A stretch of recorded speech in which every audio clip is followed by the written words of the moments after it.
Oh, there's so many yummy vegetarian options out there. You could try like lentil soup, veggie burgers, tofu stir fry. The possibilities are endless. Welcome to Soul School and the teachings on Crysticism. So let's start with a question, one that a student named Evan brings up. He asks, if the Savior's path was meant to be the blueprint for everyone, why isn't anyone following the really extreme parts today? He puts it pretty bluntly. I don't see anyone being crucified. It's a sharp question for sure, but it gets right to the heart of it all. Did the requirement itself change, or did we just kind of give up on the whole thing? To even begin to answer that, we have to go all the way back to the beginning, back to what the original plan was for the Savior's mission, at least according to these teachings. What was it all supposed to look like? Okay, so the first thing you have to get is how he's framed here. The Savior isn't this one-time rescuer whose actions are just impossible to copy. No, his role is more like a demonstrator, a teacher. He's literally showing people a practical path to unlocking their own mystic powers. Things like healing, insight, real boldness. The whole point wasn't just for him to do it was for everyone else to learn how to do it too. And at first, the plan works like a charm.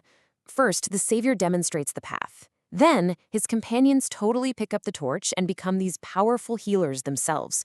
But then, it just stalls out. It fizzles out after only one generation. So what happened? Well, according to the source, most people just refused to do the hard work.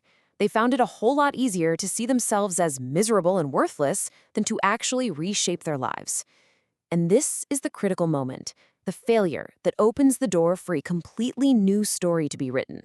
So, this leads us right into the main event, because that original plan didn't just fail on its own. According to this source, it was actively sabotaged. A group that the text calls the Tempters saw this as a golden opportunity to rewrite the entire narrative to benefit themselves. And this right here, this is their motive, plain and simple. I mean, think about it. If everybody could heal themselves, what would happen to the medical establishment? If every citizen was truly wise and empowered, what would happen to dictators? See, a population of spiritually awake, powerful people is a direct threat to any system that runs on control and fear and ignorance. The Tempters had everything to lose, their wealth, their fame, their power. So they cooked up a plan. Their whole plan started with some really subtle but really profound edits to the story. Step 1, redefine who the Savior is. He's no longer our brother, a role model to follow. He becomes the only son of the Creator. Instantly, that one little word, only, creates this massive cosmic hierarchy. Everyone else gets demoted, right? We're now adopted, which implies we're inferior and we can't possibly reach the same height. And that little edit leads directly to the second huge change. The Savior is transformed from this achievable ideal, a path for you to imitate, into this unique, special being who is totally impossible to imitate. He becomes a kind of spiritual superstar, this one-off miracle worker who flies his physical body to heaven, something no one else could ever dream of doing. And this is the psychological masterstroke of the whole rewrite. It completely kills the motivation for anyone to even try to do the hard spiritual work the original path required. I mean, why would you even bother trying if you're told right from the start that you can never, ever succeed? And the text makes a fascinating point here. People were actually relieved. It gave them an excuse. They were never really excited about the whole suffering and sacrifice part of the deal anyway. So this rewrite, this massive get-out-of-jail-free card, it leads to this huge, universe-spanning problem, a state of complete paralysis, a total deadlock. Evan's modern analogy here is just perfect, isn't it? Has forgiveness basically become a cosmic subscription service?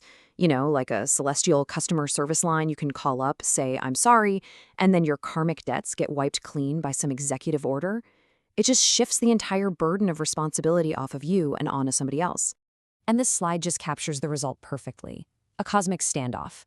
You've got humanity on one side, arms crossed, basically expecting a fix, and you've got the Savior on the other, waiting for humanity to use the tools he already gave them. And both sides are just waiting. From humanity's point of view, the plea is pretty clear. Hey, we're powerless down here, you're all powerful up there. We let things get really bad, but it's your job to come back and clean it all up.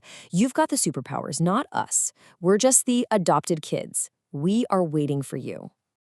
But then, from the Savior's perspective, the frustration is just as clear. You can almost hear him saying, I already showed you how to do this. I gave you the tools. Why on earth did you believe the lies that you're powerless? It's your job to use the gifts I taught you and clean up your mess so I have a paradise to come back to. He's waiting for them. Evan just nails the summary of this stalemate.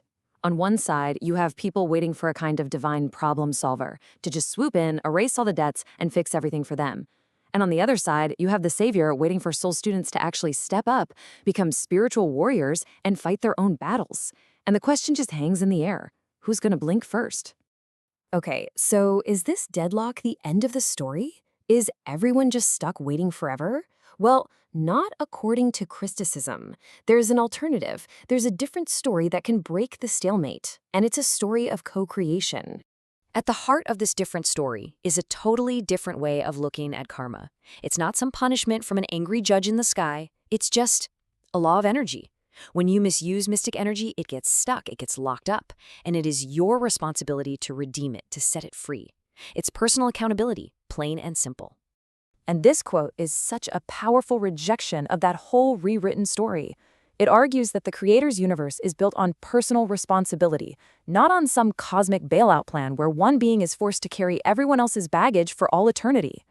The idea of a cosmic scapegoat gets replaced with the principle of self-redemption. So what this all boils down to is this. The real choice isn't about whether you believe or you don't believe. It's about how you see the central figure. Is the savior a cosmic janitor who's forever cleaning up the messes you make? Or is he a teacher, showing you how to clean up your own mess and become a co-creator in the process?